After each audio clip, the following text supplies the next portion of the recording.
Saya sudah bersama pakar otonomi daerah yang pernah menjabat Dirjen Otonomi Daerah Kementerian Dalam Negeri tahun 2010 sampai 2014, Profesor Johermansyah Johan. Prof Jo, terima kasih sudah di Rosi. Yes, sama-sama Rosi. Sehat, Prof? Alhamdulillah. Alhamdulillah. Baik. Sehat itu yang paling penting. Iya. Kita akan bicara soal siap-siap pilkada, rasa pilpres itu yang banyak elit politik katakan. Tapi sebelum itu di bagian awal ini, Prof, saya ingin karena Prof adalah seorang ahli otonomi daerah, setelah reformasi kita ada desentralisasi kekuasaan, dan tahun ini untuk pertama kalinya kita akan pilkada lebih dari 500 daerah. Luar biasa. Saya mau Prof proyeksikan dulu, ini akan jadi barang seperti apa di bulan November mendatang. Begini ya Rosi, ya kan kita desentralisasi. Desentralisasi itu memberi ruang kepada daerah bisa mengambil keputusan sendiri. Nah, dari mana mulainya yang baik? Tentu dari pemimpinnya. Ya, kalau kita pilih pemimpin, rakyat terlibat, lalu kemudian nanti pemimpinnya mengambil keputusan untuk kepentingan masyarakat di daerah itu. Nah, dalam rangka itu dipromosikanlah pemilihan kepala daerah yang fair and fair lah, yang bebas. Nah, maka pemilihan kepala daerah kita itu dulu masalahnya tidak bisa dijalankan bersamaan. Tiap 3 hari sekali satu pilkada. Betul, saya ingat betul. Waktu itu Pak Wakil Presiden Yusuf Kala masa itu mengatakan di dunia ini hanya Indonesia yang bisa dibilang setiap 3 hari sekali ada pilkada. Saya ingat betul Pak JK pernah bilang itu. Jadi kan katanya efisiensi itu nggak hanya di bidang administrasi aja, tapi juga di politik boleh ada efisiensi. Itu Pak JK. Nah, oleh karena itu, ayo kita cari format pilkada yang digelar secara bersamaan lah, one day election. Nah, untuk itu nggak bisa langsung ujuk-ujuk sekaligus kan, mulailah bergelombang. Gelombang pertama 2015, kemudian gelombang kedua 2018, lalu gelombang ketiga 2020. Nah, gelombang yang bisa disatukan serentak nasional tahun 2024 ini. Tahun inilah. 545, kecuali Jogja saja. Karena Jogja cara pemilihan gubernurnya kan lewat penetapan. Prof Jo, jadi ini adalah bagian dari format baru, model baru supaya kita tidak mengulang seperti dulu selalu ada pilkada hampir bisa dibilang setiap 3 hari sekali. Dan itu melelahkan itu. Rakyat lelah, bolak-balik, kemudian keadaan pembiayaannya juga lebih mahal ongkosnya. Karena satu provinsi saja bisa ada pilkada untuk gubernur, bisa ada untuk bupati, bisa ada untuk wali kota. Nah, pertanyaan saya kemudian Prof, apa proyeksi Prof Jo, karena ini adalah kesepakatan bersama lebih dari 500 pilkada tahun ini, ini proyeksi akan tadi barang kayak apa ini nanti? Yang paling kita dambakan ada sinkronisasi antara perencanaan pembangunan nasional dengan pembangunan daerah. Kalau tahun pilkadanya beda, akhir masa jabatan juga beda, pusat dan daerah itu nggak bisa diatur-atur kesamaan sinkronisasi perencanaan pembangunannya. Jadi kalau ini sama, presiden kan nanti akan dilantik 1 Oktober 2024. 20 Oktober 20 Oktober 2024. Pilkada ini 27 November 2024. Lalu nanti mereka diperkirakan 2 bulan setelah itu dilantik, Februari 2025. Nah, RPJMN nasional kan juga 2025. Pembangunan jangka panjang dan menengah. Nah, nasional akan juga 2025 startnya. Daerah semuanya provinsi, kabupaten kota, kita akan juga sama di 2025. Jadi manfaat yang paling diharapkan sebetulnya sinkronnya perencanaan pembangunan, tentu saja pelaksanaan pembangunan antara pusat dan daerah sehingga efektif. Jadi tidak tidak membuat pembangunannya itu tidak berbeda-beda, kepentingan berbeda-beda, kemudian berbeda sehingga tidak efisien. Jadi niat awalnya adalah ketika presiden terpilih sudah ditetapkan, lalu kemudian dilantik, maka kemudian pemerintahan daerah mulai pemilu untuk para pemilih pemimpin lokal, supaya rencana pembangunan antara pusat dan daerah satu tarikan nafas gitu kira-kira. Betul, di samping nggak mahal ongkosnya katanya, gitu juga efisiensi dalam soal penyelenggaraan. Hanya banyak aktivis pro demokrasi melihat, politisi juga banyak mengatakan ini, Prof, bahwa dalam 1 tahun kita punya 3 model pemilu, pilpres, pileg, dan pilkada. Katanya ini juga, meskipun kita belum menjalani sepenuhnya dengan pilkada, ini harus ada evaluasi. Prof Jo, apa pandangan? Saya kira memang kalau dilihat dari segi kesulitan ya, kalau dia dilakukan pada tahun yang sama, kesiapan penyelenggaranya ini, pemilu KPU kan agak kedodoran di KPU menggelar pada tahun yang sama, belum selesai tahapan pilpres, kemudian masuk lagi tahapan pilkada serentak nasional. Partai-partai politik juga kesulitan karena dia harus menyiapkan calon-calon 545 kepala daerah sambil juga ngurusin yang terkait dengan pilpresnya dan pilegnya.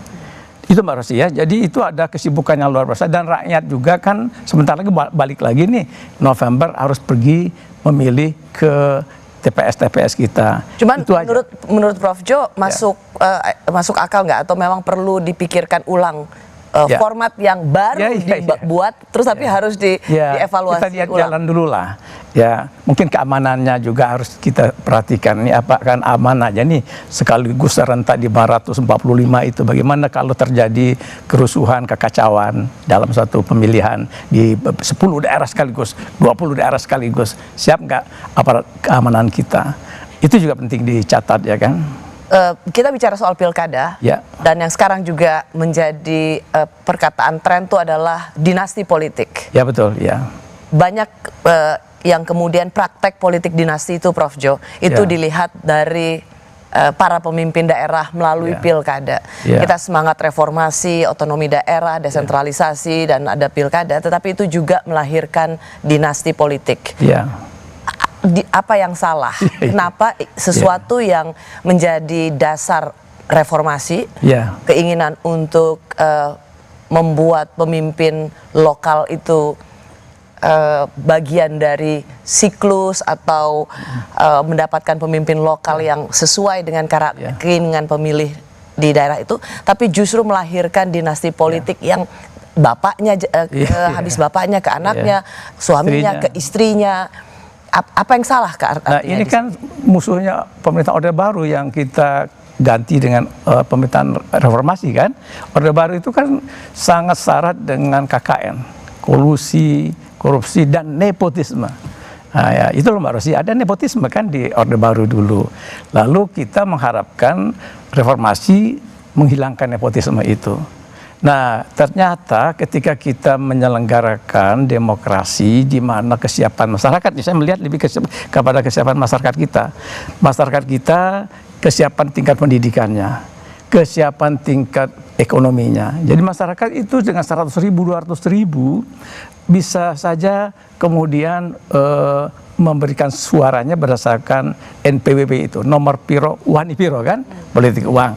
Kedua, elit kita di tingkat lokal, elit kita di tingkat lokal juga menggunakan ini. Iya, jadi siapa yang menjadi kepala daerah, kemudian dia menjadi ketua partai di daerah itu, lalu ketika sudah dia 2 periode, dia ingin kebijakannya itu jangan diubah oleh kepala daerah yang bukan kelompoknya atau saudaranya, kerabatnya, maka itu juga memicu untuk mendorong istri, anak, menantu, ipar, ponakan. Jadi Prof, ini harga yang harus dibayar dari otonomi daerah. Jadi harus ada penguatan pendidikan rakyat, penguatan ekonomi rakyat. Jadi kita mengadopsi model 1% 1 vote ini kan sangat maju, ya. Sementara masyarakat kan masih di bawah itu paternalistik loh Mbak Rosi. Ya kan, apa kata Bapak? Ya kan, lebih suka begitu. Jadi bapaknya bupati, lalu kemudian ketika dia istrinya maju atau anaknya maju, maka masyarakat yang menjadi patron dari bapaknya itu akan memilih pilihan bapaknya juga. Yang mungkin harus juga diingatkan ulang pada penonton Rosi adalah sebenarnya waktu itu pemerintah, Prof Jo masih di Kementerian Dalam Negeri, pernah mengatur supaya kronisme di pilkada ini tidak terjadi. Betul. Karena kita udah punya data waktu itu. Zaman 2012 ada 60 orang kepala daerah dan wakil yang terafiliasi menerapkan politik dinasti atau politik kerabatan. Bapaknya ke anaknya, suaminya ke kita istrinya. catat itu sama dengan 11% dari jumlah daerah otonom kita. Nah itu udah warning kan? Waktu bikin undang-undang tentang pilkada, kita sebut dan ingatkan data ini kepada kawan-kawan di Senayan, di DPR RI, Komisi 2, dan mereka kemudian juga melihat hal yang sama dan sepakat sudah. Jadi kesepakatan politik waktu itu clear ya, bahwa waktu itu selama masa periode ayah atau ibu atau siapapun yang masih memiliki kerabatan, maka tidak boleh ada yang terkait dengan kekeluargaan, kekerabatan ikut maju pada waktu itu. Jadi harus jedah dulu satu periode. Itu namanya cutting off. Jadi kalau misalnya saya punya anak atau istri mau maju, saya di periode kedua, saya masih memegang jabatan, belum boleh dia mendaftar di KPU, karena syarat mendaftar di KPU, dia harus jedah dulu sampai satu periode setelah habis masa jabatan kerabatnya.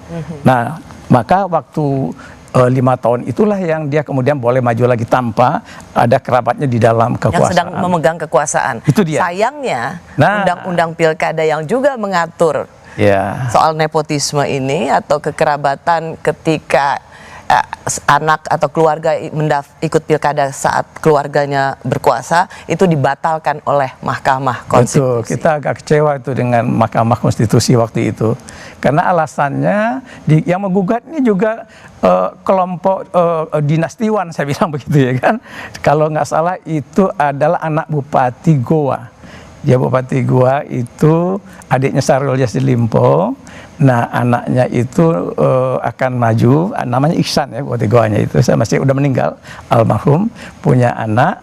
Lalu anaknya itu anggota DPRD. Nah, mau gantikan bapaknya sebagai Bupati Goa. Dia merasa dirugikan ketika ini diatur di... Dan dikabulkan oleh MK karena dianggap pelanggaran hak asasi manusia. Karena hak untuk dipilih dan memilih itu hak asasi. Prof Jo sendiri apa tanggapannya kalau ini dibilang politik dinasti itu adalah bagian dari HAM? Itu dia, kita agak menyaksikan ya, kalau hak asasi manusia dalam pengertian kontekstual dengan pendekatan masyarakat Indonesia yang cenderung tidak individual, masyarakat kita kan komunal. Jadi menurut saya hak asasi orang satu kampung, satu daerah itu lebih diutamakan untuk mendapatkan suksesi pergantian sirkulasi kepemimpinan daripada hak asasi satu elit yang sebetulnya dia dinasti yang membajak demokrasi lokal. Ya, bukan seperti itu cara memandang HAM. Betul, begitu hemat saya sih. Kita akan masuk ke bagian berikutnya, Prof Jo. Karena yang ingin saya masuk adalah Pilkada Jakarta rasa Pilpres. Ini yang paling seru nih. Meski direncanakan Jakarta bukan ibu kota negara lagi, tapi Pilkada Jakarta tetap jadi sorotan karena bisa jadi batu loncatan menuju Pilpres 5 tahun ke depan. Siapa lawan sepadan Anies Baswedan? Kami kembali usai jeda.